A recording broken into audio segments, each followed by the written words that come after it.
2월 23일 금요일 에바더교회 오늘 여는 말씀 함께 나누겠습니다. 사도신경으로 신앙고백 드리겠습니다. 나는 전능하신 아버지 하나님 천지의 창조주를 믿습니다. 나는 그의 유일하신 아들 우리 주 예수 그리스도를 믿습니다. 그는 성령으로 잉태되어 동정녀 마리아에게서 나시고 본디오 빌라도에게 고난을 받아 십자가에 못 박혀 죽으시고 장사된 지 사흘 만에 죽은 자 가운데서 다시 살아나셨으며 하늘에 오르시어 전능하신 아버지 하나님 우편에 앉아 계시다가 거기로부터 살아있는 자와 죽은 자를 심판하러 오십니다. 나는 성령을 믿으며 거룩한 공교회와 성도의 교제와 죄를 용서받는 것과 몸의 부활과 영생을 믿습니다. 아멘. 오늘 함께 보실 말씀은 누가복음 10장 1절부터 16절까지의 말씀입니다.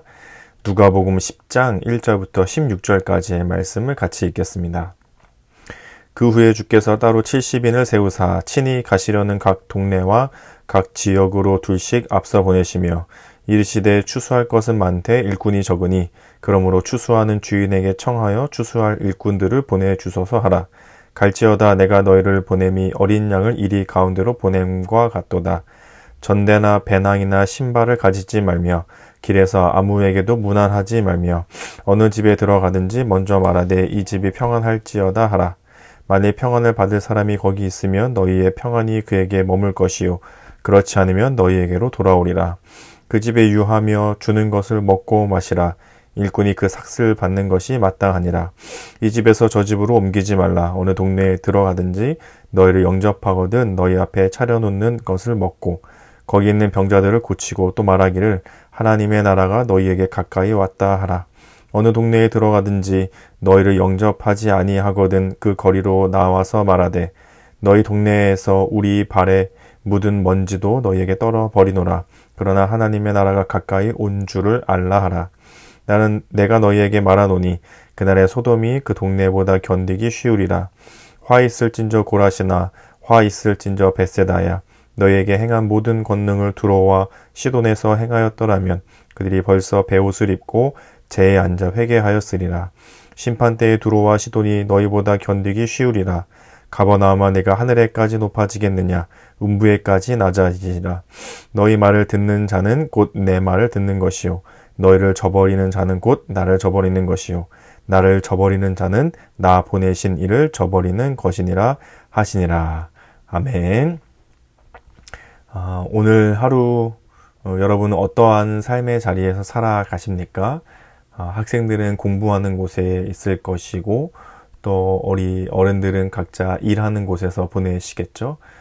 사무실이실 수도 있고 사업장의 그 어떤 자리일 수도 있고 또 집안에서 보내시는 분들도 계실 거고 또 어떤 분들은 익숙한 곳을 벗어나서 어딘가 낯선 곳을 다녀와야 되는 분들도 계시겠죠.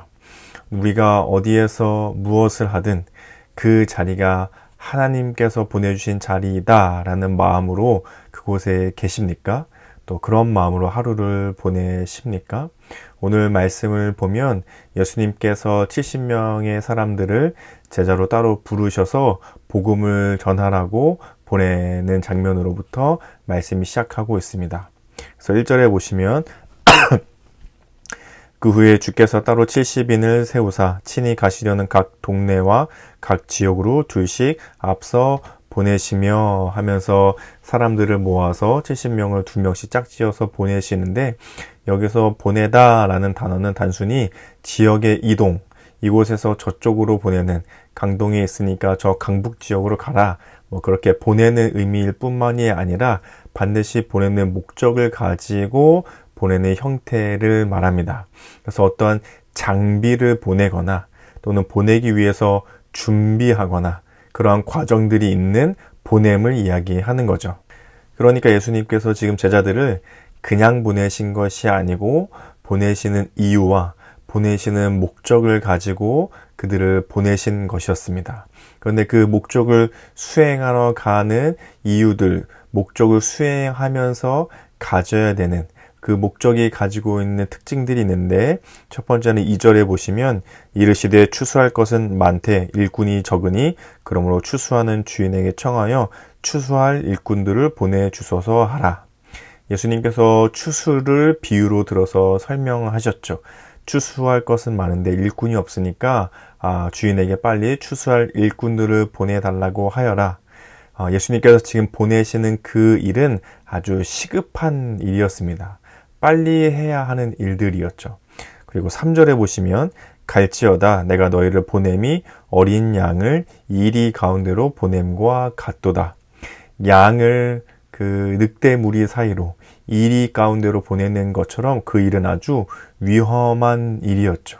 위험을 감수해야 하는 일이었습니다. 그리고 4절에 보시면 전대나 배낭이나 신발을 가지지 말며 길에서 아무에게도 문안하지 말며, 여기서 말하는 가지지 말아야 되는 것들에 있어서는 하나님을 의지해야 되는 것들도 있지만 그들에게 있어서 중요하게 무엇을 집중해야 되는지를 알려주는 것이기도 합니다.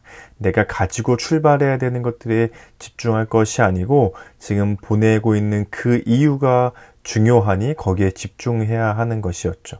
사람들을 이렇게 저렇게 인사도 하지 말라, 아무에게도 문안하지 말라고 한 것은 당시에 문안 인사를 하게 되면 단순히 인사만 하고 넘어가는 것이 아니라 이야기를 하게 되고 대화를 하게 되고 또 집으로 초대를 받게 되고 식사를 하게 되는 등 그것이 계속 길어지기 때문에 그러한 것들도 하지 말고 집중해야 되는 것들이 있다는 거죠.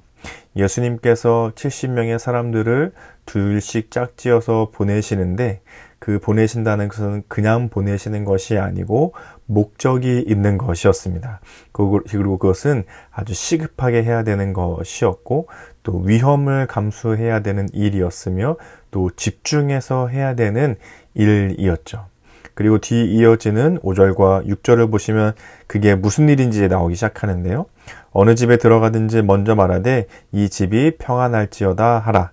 만일 평안을 받을 사람이 거기 있으면 너의 평안이 그에게 머물 것이요 그렇지 않으면 너에게로 돌아오리라. 이 짝지어서 보내어지는 70명의 사람들이 해야 될 일 중에 하나는 평안을 비는 것이었습니다. 어디를 가든지 그 집에 먼저 도착하면 그 집의 샬롬을, 그 집의 평안을 구하는 것이었죠. 그리고 7절에 보시면 그 집에 유하며 주는 것을 먹고 마시라. 일꾼이 그 삭스를 받는 것이 마땅하니라. 이 집에서 저 집으로 옮기지 말라. 어느 곳에 가든지 그 집에 머물게 될 테니까 그 집에 머무는 동안에는 그 집에서 베풀어 주는 것을 일꾼이 삭스를 받듯이 취해도 된다고 말씀하시는 거죠. 그러면서 누릴 것들을 누려라 라는 의미보다 너는 예수님께서 보내신 일꾼임을 기억해야 하는 거죠. 우리는 보냄을 목적을 가지고 온 사람들이지. 그리고 우리가 살아갈 수 있도록 하나님께서 돌보고 계시지. 예수님께서 우리를 보내셨으니 우리를 돌보고 계시지. 우리는 그분의 일꾼이지 라는 것을 기억해야 하는 거죠. 그리고 8절에 보시면 어느 동네에 들어가든지 너를 영접하거든 너희 앞에 차려놓는 것을 먹고 평안을 빌고, 그 뒤에 이어지는 9절과 10절에서 나오는 하나님 나라를 전하기 위해서는 방해되는 것들은 모두 제해야 하는데 그 중에 하나가 음식이었을 것입니다. 음식은 그 유대인들에게는 워낙 그 철저한 정결 규례 의식들이 있었기 때문에 먹을 수 있는 음식도 있고 먹을 수 없는 음식들도 있었겠죠. 또 개인적인 취향에 따라 이렇게도 되고 저런 음식들도 있었겠지만 예수님께서 말씀하시는 것을 차려지는 것들을 그대로 먹으라고 말씀하시는 거죠. 평안을 빌고 하나님 나라를 전하는, 복음을 전하는 것에 거리끼는 것들은 모두 제하여야 할 것을 말씀하고 계십니다. 그리고 나서 해야 될 일 또 한 가지를 방금 얘기했던 것처럼 9절에서 말씀하고 있죠. 거기 있는 병자들을 고치고 또 말하기를 하나님의 나라가 너희에게 가까이 왔다 하라. 그 보냄을 받은 70인들이 평안을 빌고 또 해야 하는 것은 하나님의 나라가 가까이 왔음을 선포하는 것이었습니다. 예수님께서 이 땅에 오신 일은 곧 하나님의 나라가 이 땅에 오기 시작한 일이었죠. 그러니 예수님을 전하는 것은 곧 하나님의 나라가 가까이 왔다는 말씀이었습니다. 그 제자들이 70인의 사람들이 해야 되는 일들은 곧 예수님이 이 땅에 오셨다, 하나님의 나라가 오기 시작했다, 복음이 가까이 왔다는 소식을 사람들에게 전하는 것이었습니다. 그리고 10절과 11절에 보시면 어느 동네에 들어가든지 너희를 영접하지 아니하거든 그 거리로 나와서 말하되 너희 동네에서 우리 발에 묻은 먼지도 너에게 떨어 버리노라. 그러나 하나님의 나라가 가까이 온 줄을 알라 하라. 사람들이 복음을 전할 때에 받아들이지 않는다면 큰 거리로 나가서 공개적으로 선포하는 것이었습니다. 신발의 먼지를 떠는 것, 이렇게 다 털어버리는 것은 나에게 잘못 있는 것이 아니고 너네가 안 들은 거야 라면서 책임을 그들에게 묻는 거죠. 하나님의 나라가 왔다고 선포했지만 너희가 듣지 않았으니 하나님께서 너희에게 벌을 내리실 거야 이렇게 공개적으로 선포하도록 한 것이었습니다. 그 예가 뒤에 나오는 나라들이죠. 소돔, 고모라, 고라신, 벳세다. 소돔과 고모라는 우리도 잘 알고 있다시피 하나님께서 멸망시키신 곳들이었고, 또 고라신과 벳세다는 그 이후에 신약시대 때 복음을 전했지만 대표적으로 하나님 나라의 복음을 잘 듣지 않았던 도시들이었던 것 같습니다. 그래서 나중에는 오히려 두로와 시도는 또 아모스 시대, 요엘 시대 때에 하나님께서 그들을 멸하신 나라들이었는데 고라시나 벳세다야, 니네가 나중에는 두로와 시돈보다도 더 괴롭게 멸망하게 될 것이다.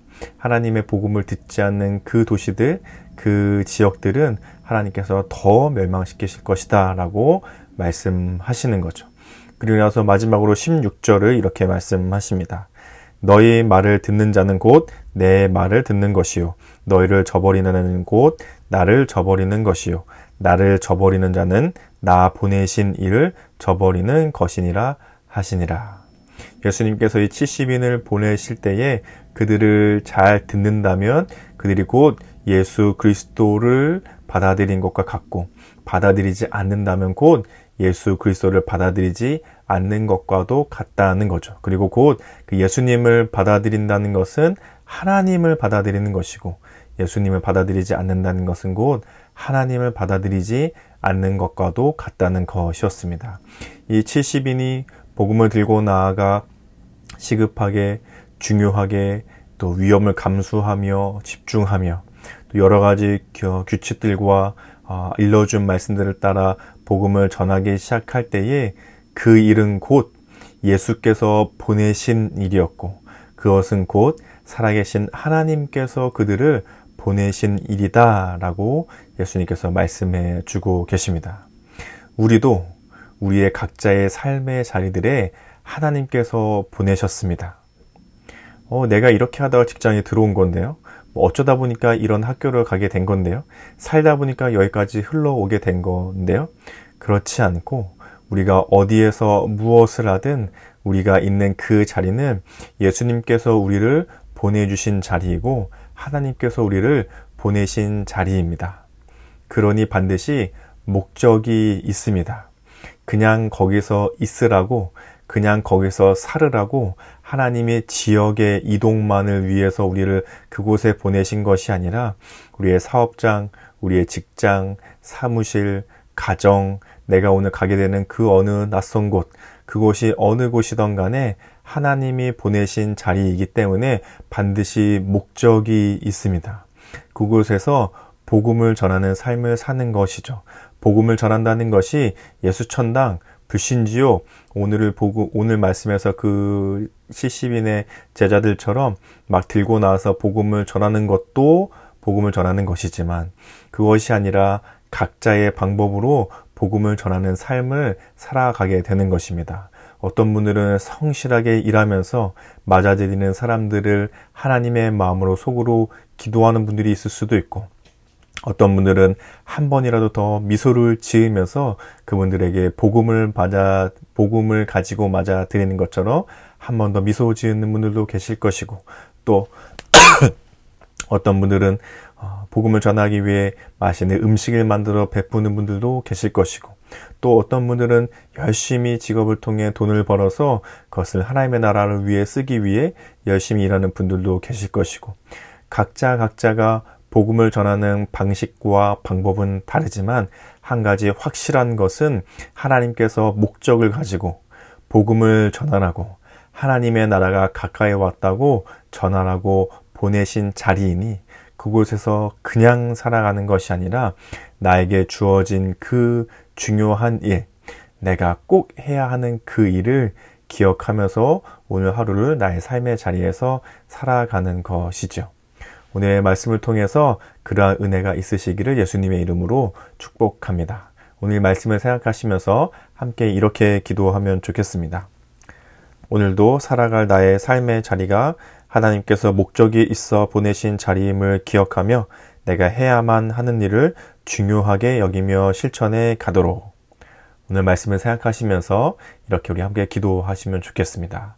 우리 가정과 교회와 나라와 세계를 위해서는, 가정을 위해서는 하나님께서 주신 가정 안에서 자신의 역할이 있음을 알고 실천해 가도록, 교회를 위해서는 에바다 교회로의 부르심 안에서 나에게 맡겨진 일들이 하나님께서 주신 사역임을 알고 정성스럽게 감당하도록, 그리고 이제 한 일주일 정도 남아있는 우리 청소년팀 겨울 캠프를 위해서도 함께 기도해 주시면 좋겠습니다. 말씀을 읽는 동안 하나님께서 주시는 귀한 은혜들이 각자에게 있을 수 있는 귀한 시간이 되도록 함께 기도해 주시면 좋겠습니다. 또 우리 나라와 세계를 위해서는 각계각층의 국민들이 자기만을 위한 이유가 아니라 타인을 생각하는 이타심으로 자신의 역할을 수행해 가도록, 이런 기도 제목으로 우리 가정과 교회와 나라를 위해서 함께 기도하면 좋겠습니다. 그리고 오늘 우리 공동체 기도 제목으로는 우리 유민찬 청년의 기도 제목인데요. 개인의 기도 제목은 청년부에서 잘 적응하고 대학에서 잘 공부하고 지내게 해주세요. 가정을 위해서는 성령이 충만하고 건강한 가정이 되도록, 삶의 현장을 위해서는 대학교에 잘 적응할 수 있도록, 교회를 위해서는 성도가 늘어나도록, 사회 나라 온 세계를 위해서는 전쟁 없이 평화롭도록. 우리 유민찬 청년의 기도 제목인데요. 이제 청소년기를 잘 보내고 청년으로서의 삶을, 또 특별히 대학 생활을 앞두고 있는데 하나님께서 그 새로운 시작을 축복해 주시고 늘 함께 해주시는 은혜가 있도록 유민찬 청년을 생각하시면서 같이 기도해 주시면 좋겠습니다. 또 우리 생일을 맞이한 우리 허향미 집사님, 오늘 아니고 내일 생일을 맞이하시게 되는데요. 참 기쁘고 즐겁고 행복한 하루가 되실 수 있도록 또 사랑하는 마음으로, 축복하는 마음으로 같이 기도해 주시면 좋겠습니다. 또 우리 성도님들 서로의 기도 제목 있으시면 아시는 대로 같이 기도하시고, 개인의 기도 제목으로 기도하신 후에 주기도문으로 이 시간을 마치도록 하겠습니다. 함께 기도하겠습니다.